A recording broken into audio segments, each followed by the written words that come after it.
भारत और अमेरिका में ही नहीं पूरे विश्व में इस दौरे की चर्चा है और इस सफल दौरे को लेकर भारतीय जनता पार्टी के हमारे वरिष्ठ नेता भारत सरकार में मंत्री हरदीप पुरी जी आप लोगों को संबोधित करेंगे। संजय मयूख जी हमारे मीडिया के उप प्रमुख भी हम लोगों के मध्य हैं। हरदीप पुरी जी।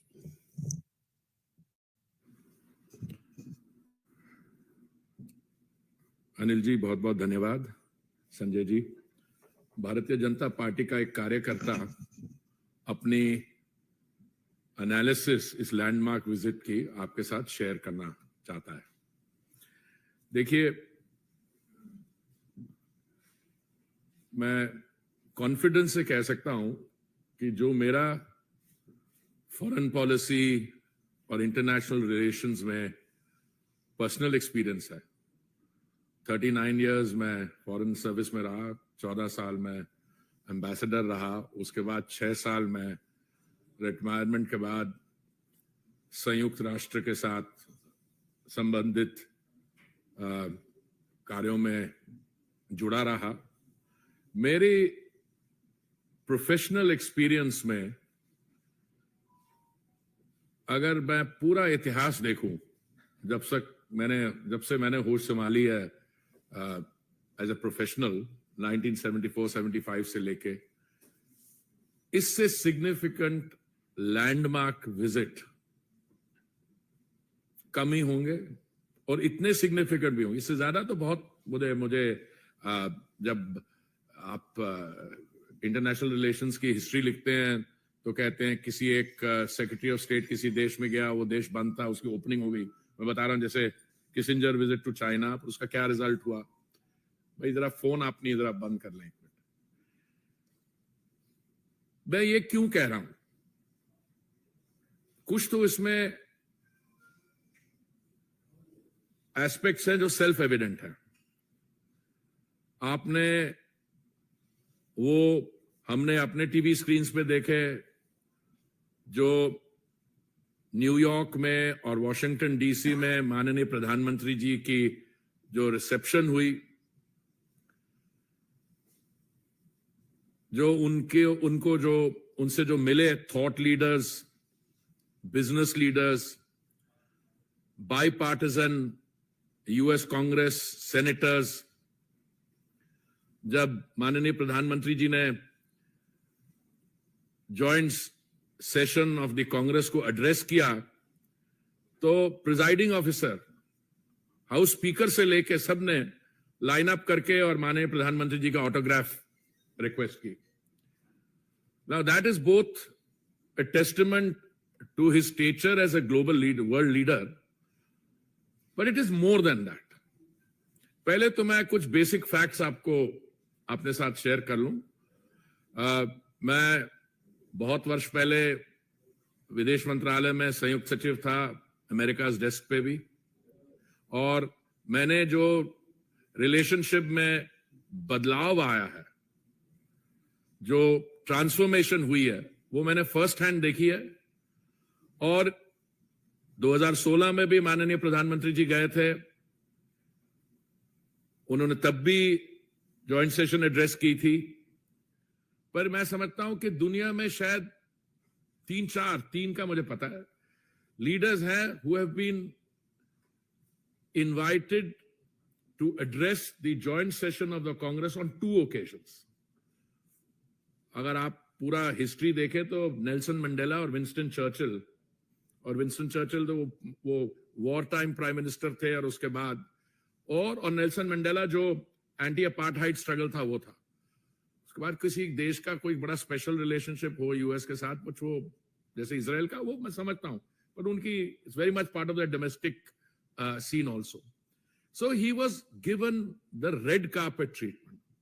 अच्छा, हमारे यहाँ कुछ हमारे मित्र लोग हैं जो ब्रॉडली विरोधी दलों में पाए जाते हैं, वो कहते जी इस विजिट का वहां क्या असर हुआ। तो आज मैं उनकी खुशी के लिए, उनको काम करने के लिए जो कवरेज विजिट की हुई है, New York Times, Washington Post, Wall Street Journal, तो ये कहना कि नहीं इस visit is not being taken seriously there.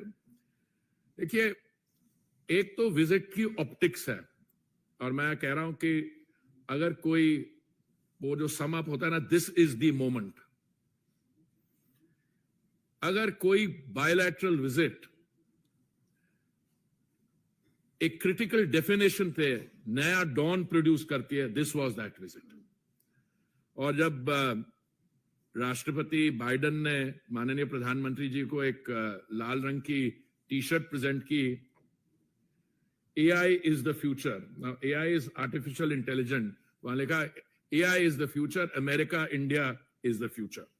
इसलिए मैं ऑप्टिक्स पे आप लोगों के सवाल होंगे, मैं आऊंगा, और जो लैंडमार्क विजिट हुई पर मैं आज आपको आपका धन्यवाद देना चाहता हूं, क्योंकि कुछ ऐसे विजिट के सब्सटेंटिव अचीवमेंट्स हैं, आउटकम्स हैं, मैं समझता हूं उन पे शायद अभी फोकस होना शुरू नहीं हुआ, और these are embodied in the joint statement. और जॉइंट स्टेटमेंट शायद 58 पैराग्राफ की है, पता नहीं आप में से कितना लगे, मैं उसमें से 5-6 जो रियली सब्सटेंटिव मेरे हिसाब से आउटकम्स हैं वो मैं आपके साथ शेयर करना चाहता हूं।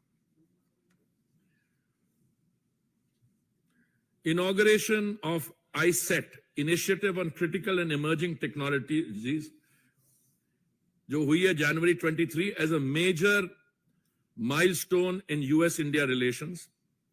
NASA, आप NASA जानते हैं, इसरो को भी जानते हैं, to develop a strategic framework for human space flight cooperation by 2023. इसका आप महीना पूरा समझ रहे हैं? अगर इसरो नासा कोऑपरेट करेंगी space flight, human space flight cooperation, उसका क्या मतलब है आगे जाते। और president Biden appreciated India's signing of the Artemis Accord, which will advance a common vision of space exploration for the benefit of mankind.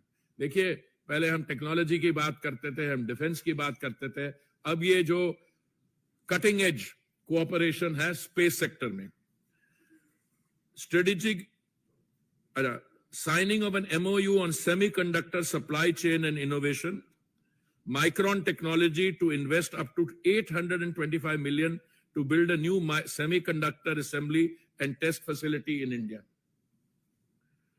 Creating secure and trusted telecommunications. Public-private cooperation between vendors and cooperation, India's Bharat 6G Alliance and US Next G Alliance, a trusted network, trusted sources, bilateral framework.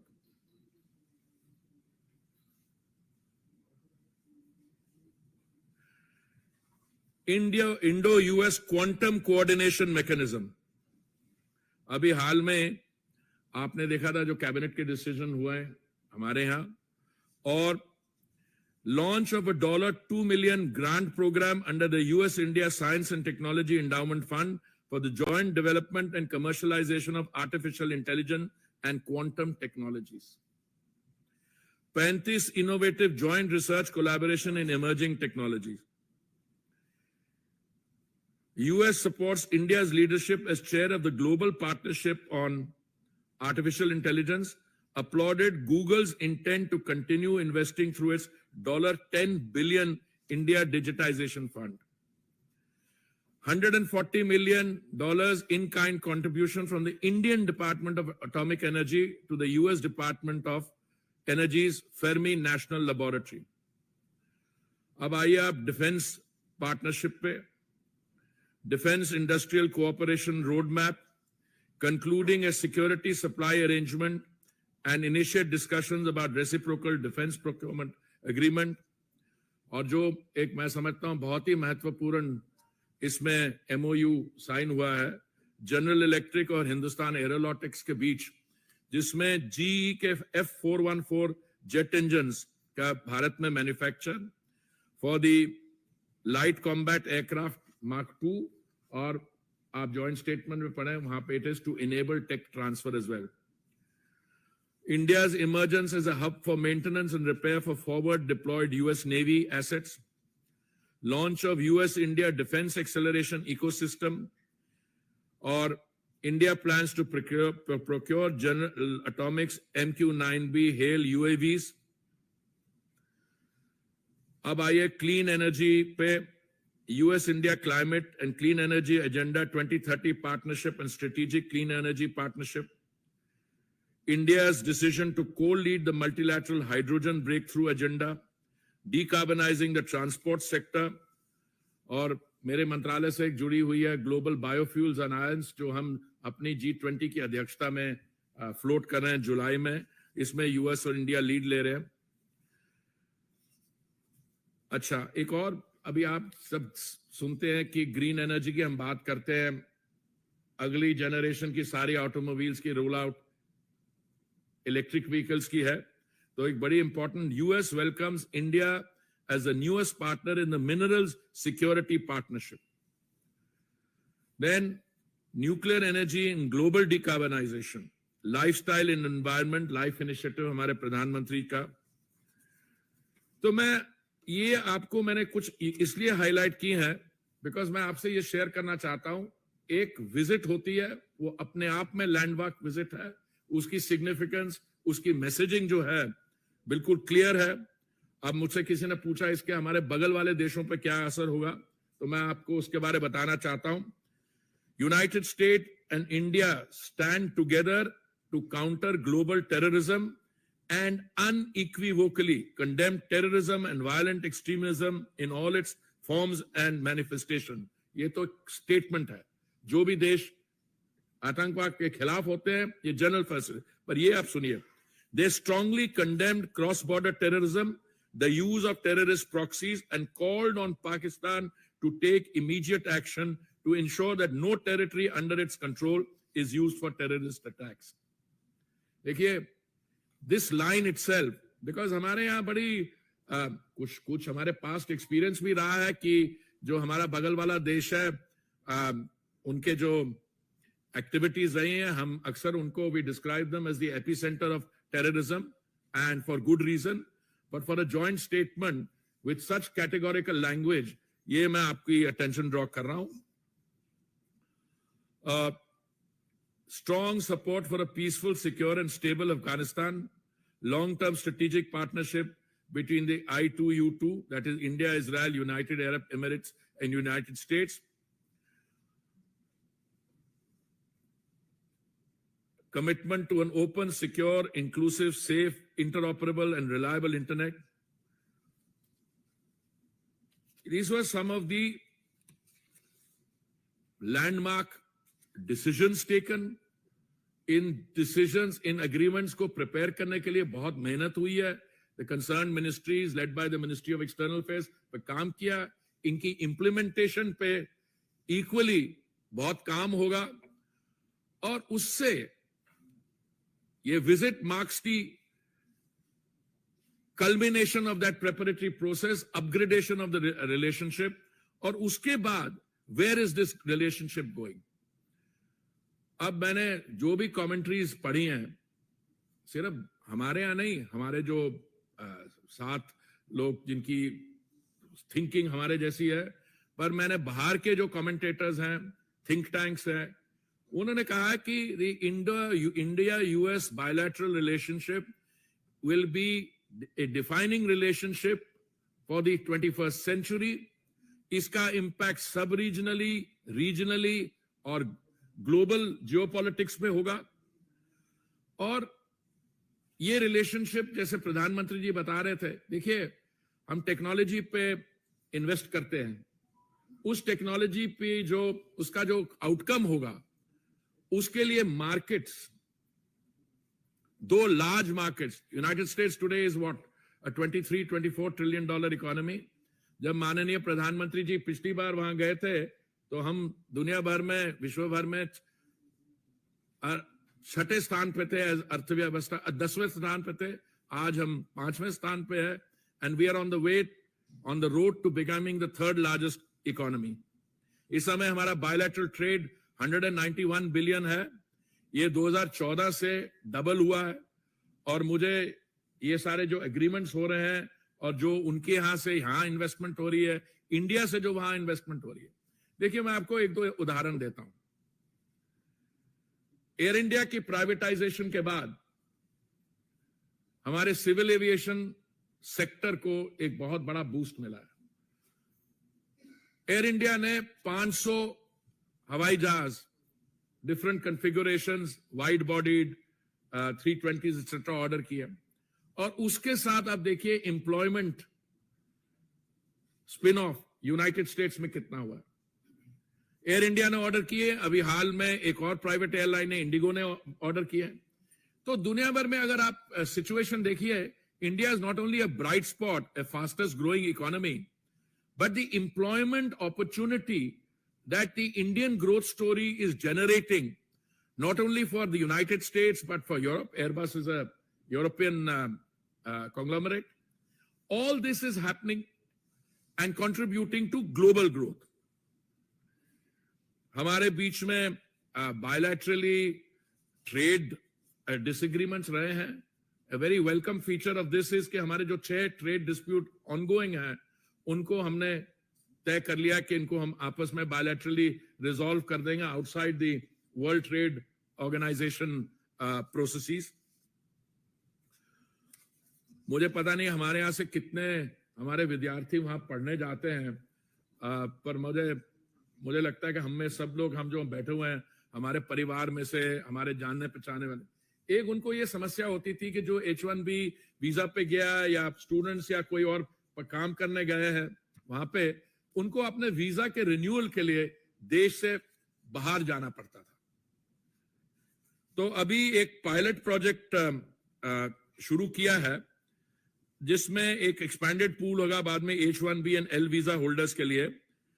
तो उनकी जो visa renewals हैं वो domestically without having to go abroad हो जाएगा। This was a long pending demand. अभी जैसे मैंने कहा, अभी तो ये it's only a pilot project, but this is likely to expand to get a much broader coverage.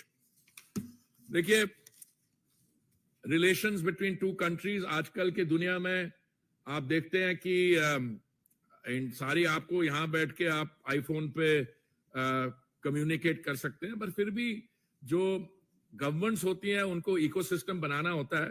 तो अमेरिका ने निर्णय लिया है कि वो 2 नए कॉन्सुलेट्स खोलेंगे, बंगलुरु और अहमदाबाद में।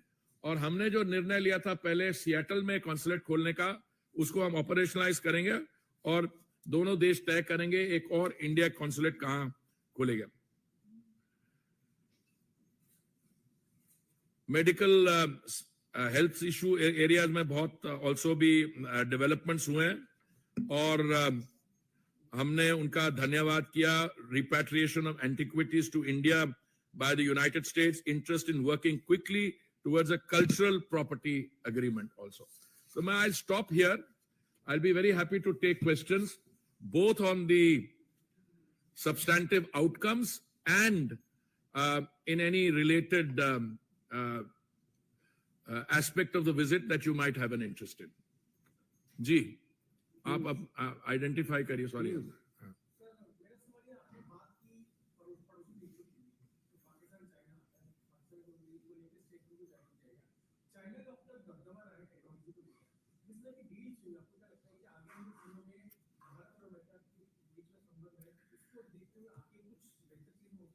देखिए बहुत कुछ हो सकता है। पहली बात तो है कि इस विजिट से पहले भी कुछ ऐसी प्रोसेसेस थी independent of the India relationship, जहां पे कुछ हाई टेक्नोलॉजी सेक्टर्स में US entities were beginning to reconsider their position in terms of commitment to production in China. I am personally aware of many companies which decided to relocate their manufacturing facilities from the mainland People's Republic of China to other places. So as a result, many industries shifted out of China. Those are independent processes.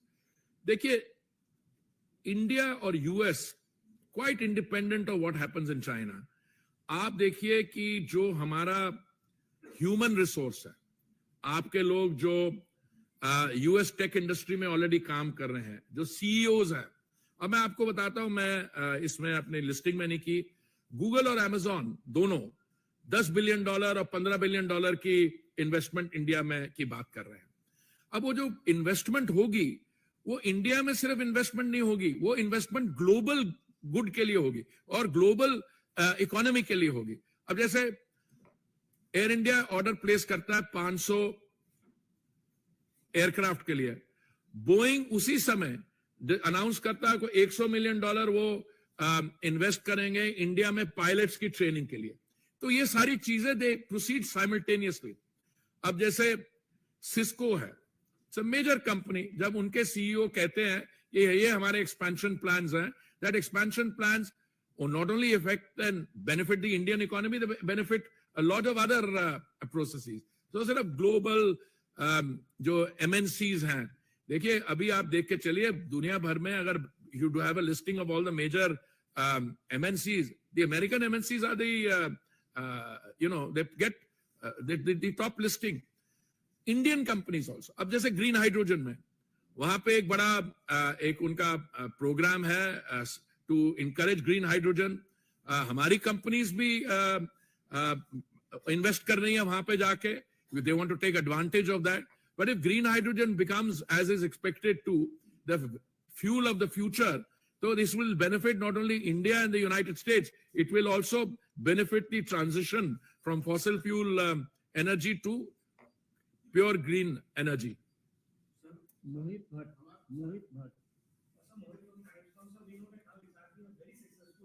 Visit of the Prime Minister to US, and now he's going to Egypt. So they're going to be meeting the top leadership over there. They'll be also meeting Grand Mufti over there, sir. Now, back in India, or when Rahul Gandhi goes out, he talks about Muslim unsafe in India. But when Prime Minister goes out, he will be given a red carpet welcome by the Grand Mufti of Egypt, sir. How do you see this? No, I see it very positively. Whether Mr. Gandhi is able to comprehend the importance of the Egypt visit, I don't know. But let me share with you something. India and Egypt have so much in terms of our past, in terms of the potential for further enhancement.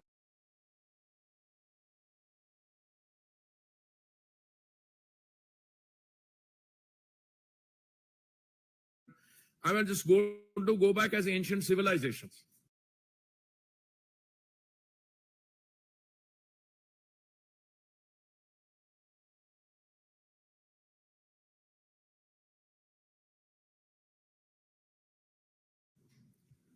I want to start there. We have our Indus Valley civilization. You have the, Egyptian, Mesopotamian civilization. You have the other links. Then you fast forward in history. You come to the post Second World War era, the decolonization. You have the era of Nehru, Nasser, and Tito. Okay. Then you come even forward. Egypt is a country which has been very active on the diplomatic front in the world. It has also a country with, major contribution to global processes. And I think somewhere, as we look back, prior to the Egyptian presidents coming here, there was a certain, I wouldn't use the word neglect, but that momentum was there. Now with the Honorable Prime Ministers going to Egypt and the not only the Grand Mufti is welcome, but overall, I mean, I see a very positive impact, not only in terms of India, but also the other countries in the region. And I think we have we've already got excellent relations with countries in the Gulf, very strong relations. There are relations in energy and other things. So I think in the overall conduct of our diplomacy and outreach, the Egyptian leg of the Prime Minister's visit, his 2-day visit there, I'm sure, I mean, he's, I think, scheduled to land at around 1500 hours our time. It will be another very significant outreach visit, and I'm sure that all of you will be monitoring the evolution of that visit literally minute to minute, as you did in the case of the US leg. Republic Russia, China, America जो तीनों बड़े देश अपनी समस्याओं से घिरे हैं, इस दौरान प्रधानमंत्री के रोल किस तरीके से देखते हैं? किसको? प्रधानमंत्री नरेंद्र मोदी के रोल को किस तरीके से देखते हैं? देखिए ऐसा है, आपने जो अमेरिका के बारे कहा, चीन के बारे कहा, वो कहा, प्रधानमंत्री जी उन लीडर्स में से है। पहले तो उनकी पॉपुलैरिटी रेटिंग देख लीजिए। मैंने उस दिन एक असेसमेंट देखी, वहां आपकी लीडिंग रेटिंग 70s में है, बाकी जो लोग आते हैं there somewhere else, but his personal relationship with world leaders और उनकी जो the value of his voice and his statements, the impact of that. मैं आपको एक चीज बनाना चाहता हूं, जैसे यूक्रेन के में जो आपने क्योंकि रूस का नाम लिया, India has been totally consistent from the day go. हमारी पोजीशन ये रही है, this is not a time for war, we should use diplomatic means of persuasion, we should have de-escalation. और वही मैसेज माननीय प्रधानमंत्री जी ने in the joint address to both houses of parliament दिया, और बाकी इंटरैक्शन में भी. और मैं समझता हूं कि प्रधानमंत्री जी के बाद रूस में और यूक्रेन में और बाकी जगह सुनी जाएगी. And when the time come, you see all these processes are not one can't say ki when the time comes, but the Indian by the Prime Minister Modi personally will have a role to play in not only advising caution as he's been doing all along, but helping resolve these issues. Mahmood Rai.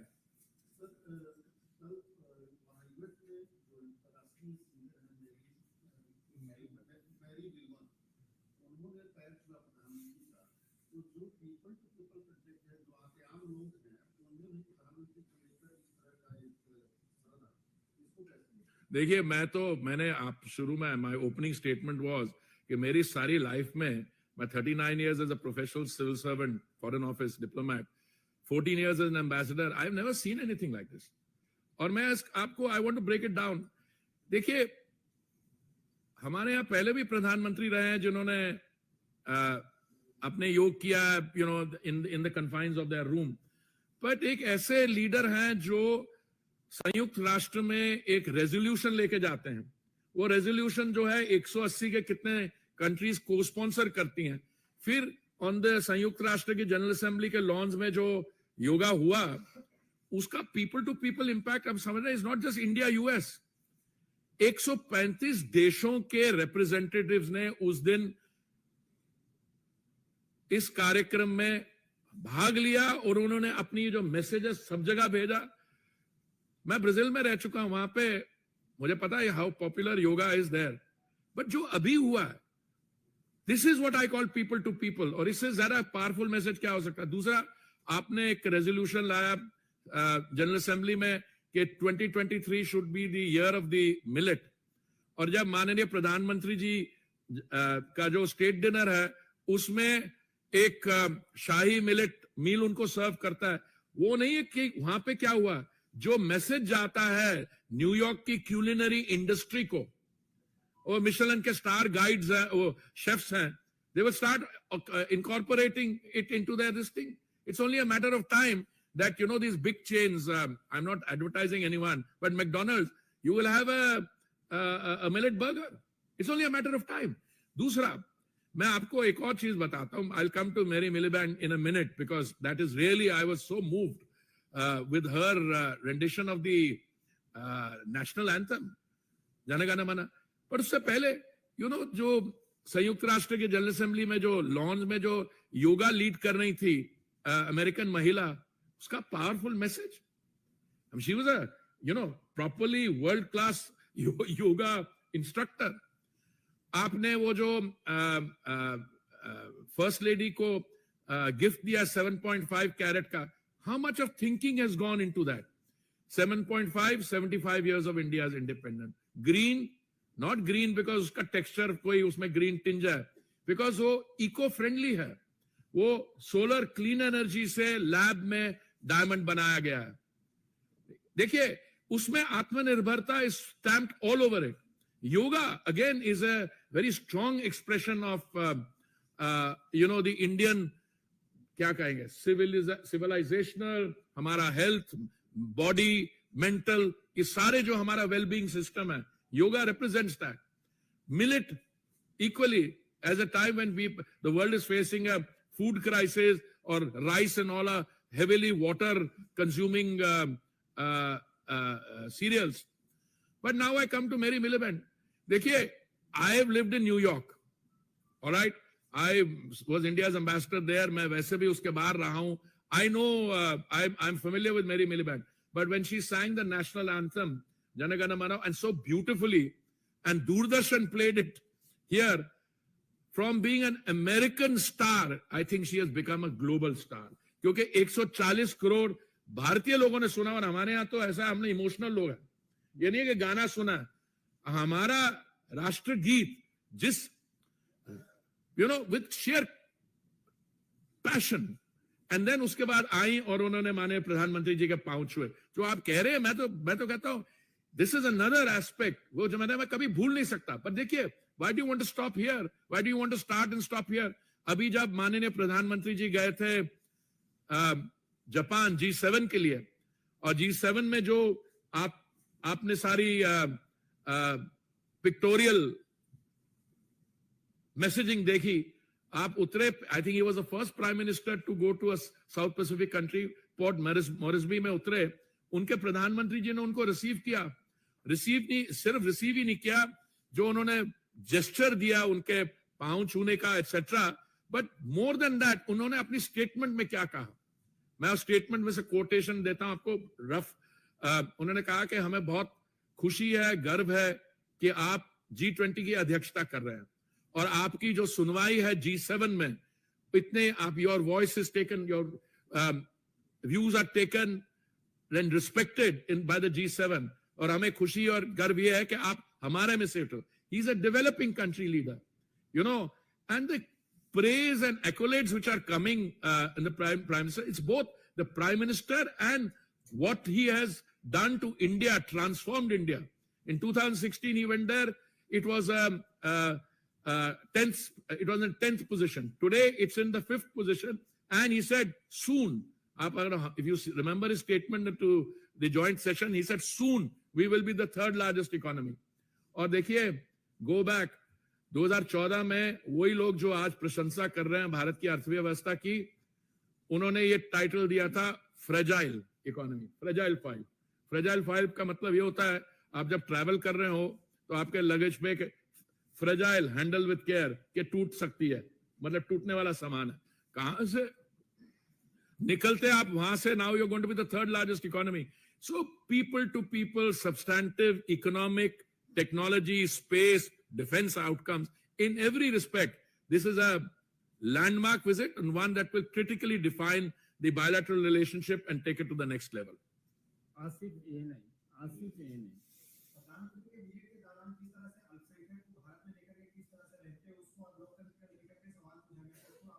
क्या पूछा गया था? क्या खतरे में? अरे छोड़िए, ये serious, let us get serious. नहीं, मैंने मेरे को जवाब देने दीजिए. देखिए, एक युवा नेता भी गए थे पहले. युवा नेता वहां पहुंचते ही उनको भारत के डेमोक्रेसी पे और माइनॉरिटीज के ट्रीटमेंट पे चिंता हुई.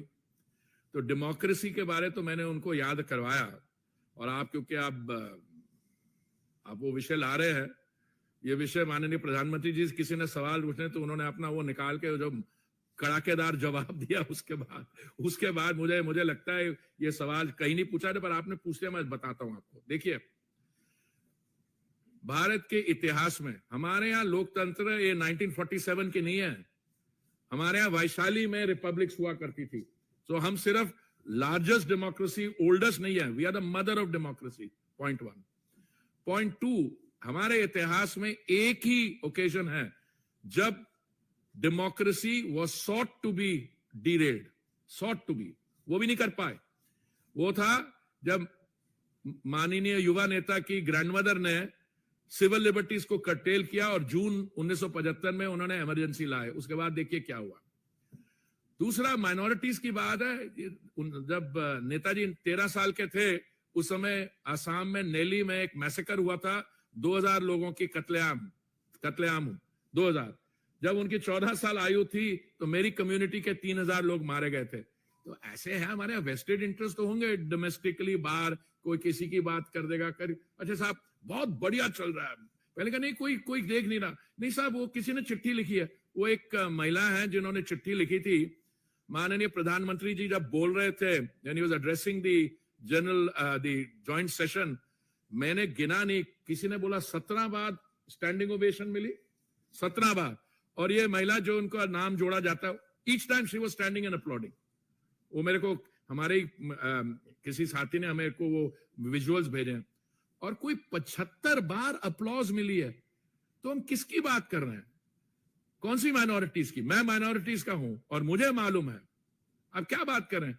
आपकी सो माइनॉरिटीज हैं, दे हैव मेरे हिसाब से नॉट ओनली इक्वल अपॉर्चुनिटी, माननीय प्रधानमंत्री जी ने बहुत ब्यूटिफुली कहा इन द जॉइंट एड्रेस, हमारी सारी जो योजनाएं हैं विदाउट कास्ट, जेंडर और रिलीजियस कंसिडरेशन।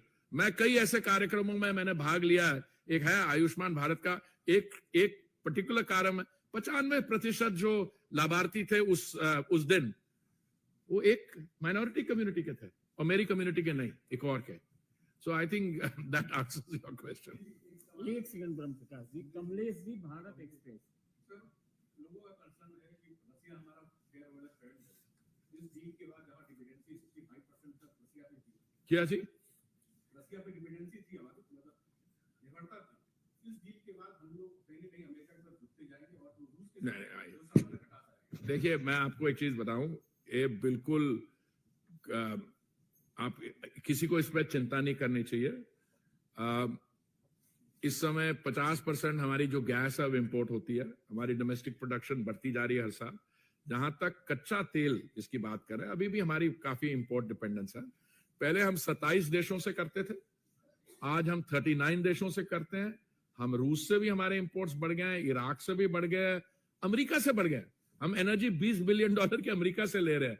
देखिए, एनर्जी सोर्सिंग और ये प्रोसेसेस में मुझे लगता है कोई ज्यादा प्रॉब्लम नहीं है। क्यों? मैं आपको समझाता। अगर भारत उस समय रशिया से अपने इंपोर्ट्स नहीं बढ़ाता तो हमारी जो कंजम्पशन, हमारी 5 मिलियन बैरल रोज की कंजम्पशन है, तो हमें वो किसी और जगह से खरीदने पड़ते और दाम और बढ़ते। तो इसलिए जो भी जियोपॉलिटिकल सिचुएशन इवॉल्व करेगी, हम उसको नेविगेट करेंगे और देखेंगे कहां से खरीदना एक्सेट्रा। मुझे इस बारे कोई चिंता नहीं है। ब्रह्म प्रकाश जी,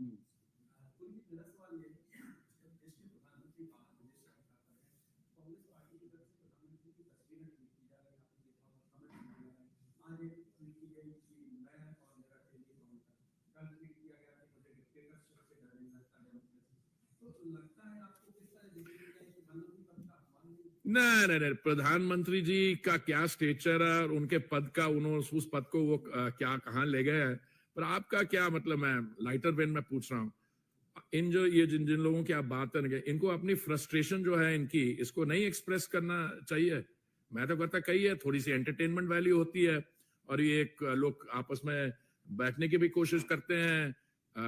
मेरा तो यही लगता है कि इनको जो कहना कह रहे हैं, उससे हमारी जो substantive outcome, Indian democracy, India position और बाकी भी इनके आपस में जो है, मुझे लगता है they will collapse under the weight of their own contradictions. Neeraj Pandey, ABP.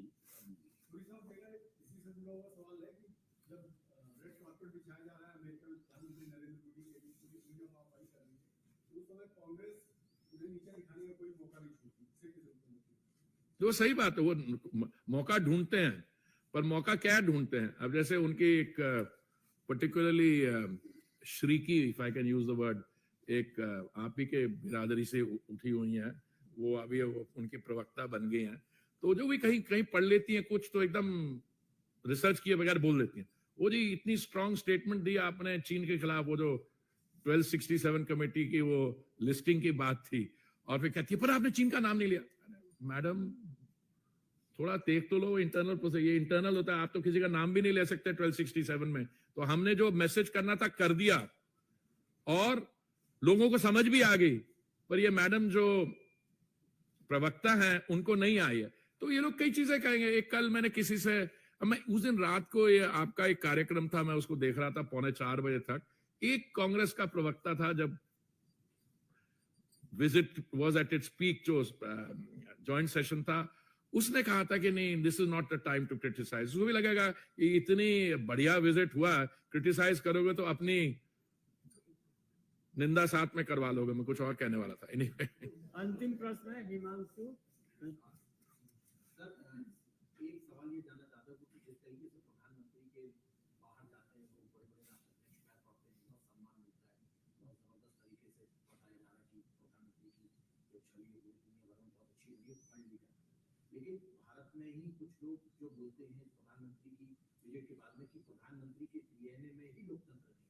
Hindustan के अंदर इतनी ज्यादा वैमनस्यता फैल गई है कि लोग एक दूसरे पर शक करते हैं। देखिए लोग क्या कहते हैं, ये द वेरी फैक्ट। वो कहते हैं लोकतंत्र खतरे में है, वो ऐसी बेहुदा बात कर देते हैं। वे शोज के बहुत यहाँ पे फ्रीडम ऑफ स्पीच है। मैं तो कहीं और से आया हुआ, मेरे 40 साल कहीं और स्पेंड किए थे। सुबह से लेकर शाम तक कोई ना कोई बेवकूफी की बात कर जाएगा, ट्रोलिंग कर देगा। देखिए ये जो मोटिवेटेड क्रिटिसिज्म पीएम साहब की हो रही है, हम क्या कहते हैं, आपको लगता है कि हमसे कोई गलत काम हुआ है या आपको लगता है इसमें कोर्स करेक्शन की जरूरत है, आप करिए, और हम कर रहे हैं। पर जब प्रधानमंत्री जी ने वहां पे ज्वाइंट सेशन को ऑफ द कांग्रेस को बोला कि हम 40 मिलियन मतलब 4 करोड़ लोगों को प्रधानमंत्री आवास योजना का वो दिया, it is bigger than the population of Australia. फिर उन्होंने कहा हमने इतना ये किया, that is the bigger than the population of South America. तो that is the real thing, that is what India has done. अब कोई कह रहा है कि ये लोकतंत्र नहीं है, तो क्या है ये? नहीं मेरे को बताइए। आई मीन अगर यहाँ पे अच्छा ये लोग तो मतलब जो उनको सुबह उठते हैं उनको कुछ कहना है और फिर कोई ऐसी ऐसी बातें कर जाते हैं, तो then they discover that they got into a trap. बहुत बहुत धन्यवाद। धन्यवाद। कल किससे करवा रहे हैं आप?